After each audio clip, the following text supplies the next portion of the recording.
Ассаламу алейкум, сіздер менен Ақтилек Қапаров. Өткен жұмада рубрикабыздын алкагында Жалал-Абад суу каналынын тендерин көрсөткөнбүз. Жеке ишкер Кудайберди Арипов өзү жетектеген муниципалдык уюм менен кантип тендерде атаңдашып калганы тууралуу айтканбыз. Бирок юстиция министрлигинин сайтынан алынган маалымат боюнча утулган атаандаштын директору да Турдали Арипов өзү. Ал эми бүгүн Бишкектин жогорку окуу жайларында тендерлер кандай болуп жатканын айтып беребиз. Кеттик анда. Эгерде сен ак болсоң, мен ак болсом, коомда таза болот. Мен таза болсом, сен таза болсоң, коом да таза болот. Бул советтик мамлекеттик ишмер Кыргыз Республикасынын баатыры Исхак Каразаковдун сөзү. Кыргыз мамлекеттик техникалык университети анын аты менен аталган. Эми политехте тендерлер канчалык таза өткөрүлүп жатканын көрөлү. Ошентип өткөн жылдын 20 декабрында политехникалык университет 3 миллион 233 миң сомго кеңсе буюмдарын сатып алууга тендер жарыялайт. Сынакка 2 фирма катышкан: Arda KG жана Aliar Group деген. Жыйынтыгында тендерди Arda KG компаниясы утуп алат. Ал 3 миллион 159 миң сом сунуштаган. Бир караганда бул тендерде баары өз нугунда кеткендей. Эң төмөн баа берген компания жеңген. Бирок баары оңой олтоң эмес. Анда тереңирээк карап көрөлү. Адилет министрлигинин сайтында Сатыбаев Акымбек Токтобаевич Aliar Group фирмасынын директору жана негиздөөчүсү болуп көрсөтүлгөн. Ал эми Arda KG ЖЧКсынын айта турган болсок, ал жерде дагы Сатыбаев жетекчи экен. Негиздөөчүсү деп Эргешбаева Жаркынайым Асанбековна белгилениптир. Биз Акымбек Сатыбаевдин социалдык тармактардагы баракчаларын изилдеп көрдүк. Бул сүрөткө Сатыбаев бир айым менен түшкөн. Ал эми профилинде Сатыбаев белгисиз колдонуучу аял менен мамилеси бар экенин көрсөтүп турат. Анын аты да, фамилиясы да көргөзүлгөн эмес. Андан кийин профилин ачып көрүп, биз анын 23 мартта төрөлгөнүн билдик. Ал эми бул Arda KG фирмасынын негиздөөчүсү Жаркынай Эргешбаеванын баракчасы. Ал да 23 мартта төрөлгөн. Эми анын сүрөтүн карап, Акымбек Сатыбаев менен түшкөн сүрөттөгү Жаркынай Эргешбаеванын өзү деген тыянакка келдик. Башкача айтканда, ал анын жубайы. Эмесе мындай болуп калып жатат. Политех канцелярдык товарларды сатып алууга сынак жарыялайт. Бул жерде болгону 2 гана фирма катышып жатат: Aliar Group жана Arda KG. Акымбек Сатыбаев 2 компаниянын тең жетекчиси. Ал эми алардын биринде негиздөөчүсү да. Ошол эле учурда экинчи ишкананын негиздөөчүсү анын жубайы Жаркынайым Эргешбаева. Ошентип, бул тендерди экинчи компания Arda KG утуп чыгат. Башкача айтканда, бул тендерде катуу атаандаштык менен салгылашуунун элеси калтырылган. Достор, Aliar Group жана Arda KG фирмалары бири-бири менен атааңдашкан биринчи учур эмес. Ушул эле Политех 28 ноябрда сантехника жана курулуш материалдарын сатып алууга тендер жарыялайт. Сынакка 5 катышкан. Алардын арасында Aliar Group жана Arda KG да бар. Натыйжада Arda KG 890 миң сом сунуштап тендерди утуп алган. Ушул жылдын март айында эле ошол эле Политех дал ушундай эле тендер жарыялайт. Ага 3 компания катышкан. Алардын экөө баягы эле Aliar Group жана Arda KG. Бирок жеңүүчү азырынча аныктала элек. Бул 2 компаниянын жетекчиси Акымбек Сатыбаевга телефон чалып, тендерлер боюнча комментарий алууну чечтик. Вызываемый абонент не отвечает. Так, друзья, мы находимся по адресу Джал 29, дом 2А. Как это указано в одной из компаний Акымбека Сатыбаева. Сейчас постараемся взять интервью. Кстати, этот адрес указан на сайте Министерства юстиции. Мы распечатали, вот и идем. Саламатсызбы, Акымбек деген майканы тааныбайсызбы? Акымбек. 63 квартирада.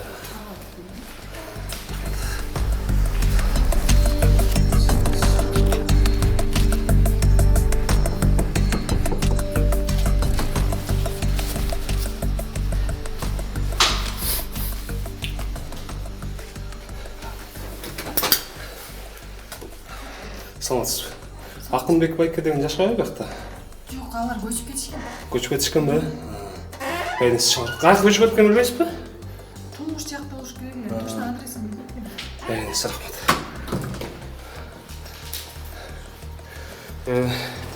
Бул адресте башка бирөөлөр жашайт экен. Биздин каармандар башка бир районго көчүп кетишиптир.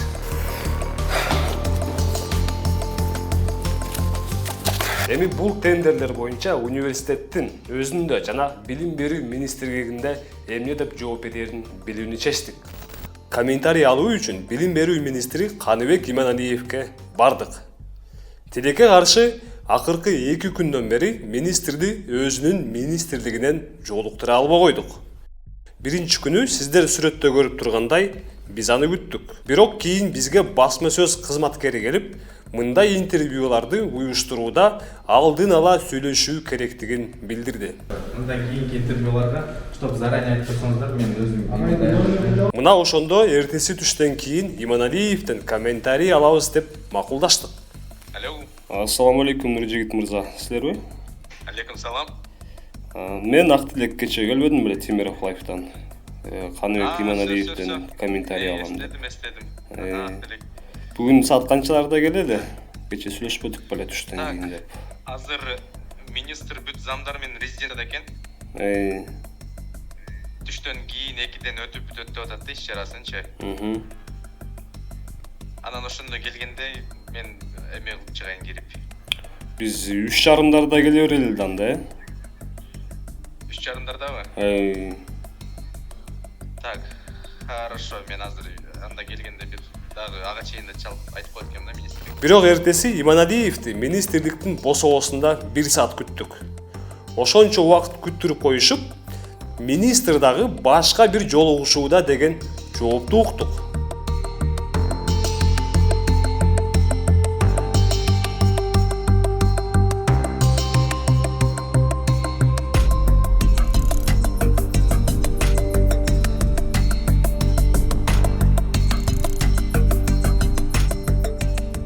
Приняли участие 2 фирмы. ОСО Арда Кейджи и ОСО Алияр Групп. В итоге побеждает ОСО Арда Кейджи. Да. Например, можете, пожалуйста, оформить?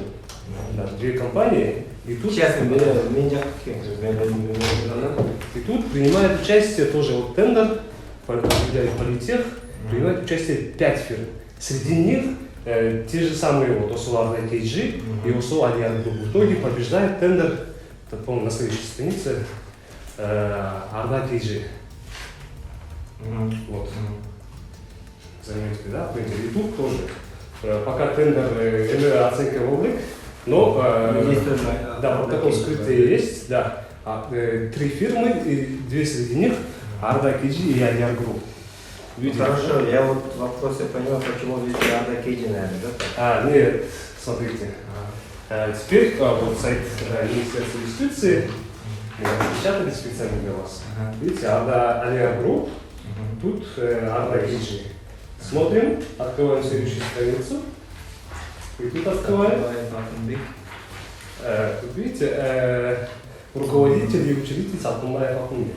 И тут Сатунбаев Акунбек как руководитель. Вот. Мы еще выяснили, что учредитель вот этой компании это Иргишваева Жартанаим Асанбековна, она жена Сатунбаева. Да. Как должностное лицо, которое непосредственно курирует именно госзакупки в этом университете, как вы можете это все прокомментировать? Вот именно конкретно вот эти тендеры. Как с точки зрения закона, это же получается видимость конкуренции. Я буду это модели. Даже там комиссия түзөт. Комиссияның представителі болады. Алар караш керек да, отуруп бүт иштердин баарын караш керек. Мен эми баарын эметип карай албайм, но ал эгер боюнча фактыны азыр биз келет дагы и карап чыгабыз. Бактыбүлжө саламатсызбы? Сиз бияктасызбы? Мага келесизби? Жана эме боюнча. Өзү негизи Сатыбаев Акунбек байкебиз менен тааныштык, достук, туугандык деген мамилеңиздер жок. Мен чыккандай. Университеттики жетекчилерге келгенден баштап көп ушул тендердин маселелеринин баарын биз прозрачный чыгарганга мен өзүм эмемин. Бирок бул жерде мындай да могу закон жакчагын караш керек да. Если эгер действительно жанагындай эмер боло турган болсо, ар ким ошол жакта комиссия түзүлөт, атайын. Ошо комиссия өзүнүн жемесин алыш керек. А если закон жактан бузулбаган болсо, анда нас как раз өзү келет, ошо өзү жооп бериш керек да, теги жеке. Декабрь. Декабрда өтүптүр дагы. Бул жерде тендердики приобретение канцелярских товаров логотипом университета повторно өткөн экен. Общий менен утуп атат 3 миллион 233 миң 196 сом. И здесь как раз участвует Арда Кейджи и Али Аргул.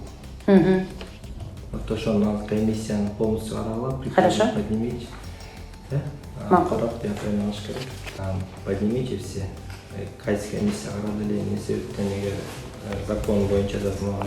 Хорошо. Аффилированный лицо дегенде бар эмес, ошону караш керек комиссия. Ошону карап эмес. Хорошо.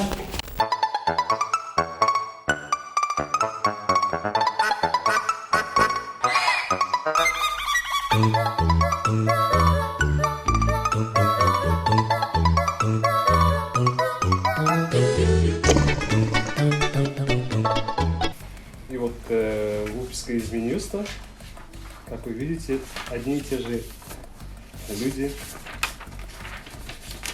Вот. Какой закон это нарушает и что вы намерены предпринять со своей стороны? Тендер-то уже проведен, контракты подписаны. Контракты подписаны насчет монуха Услуга уже оказана. Монуха еще битулек. Жоқ, услуг хасината. Мой Канцелярский предыдущий экотендер-тікі монуха еще битулек. Монуха еще битулек. Тогда вот этот пока война, кармак тургулар, давайте с вот этими разберемся, которыми заключен договор.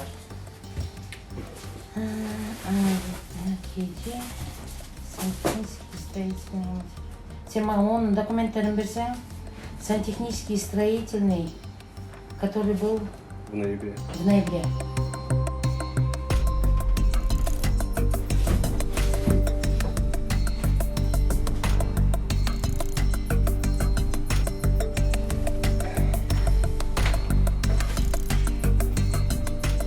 Можете прокомментировать вот именно конкретно эту ситуацию? Не аффилированность с университетом, да, а именно между собой. Между собой.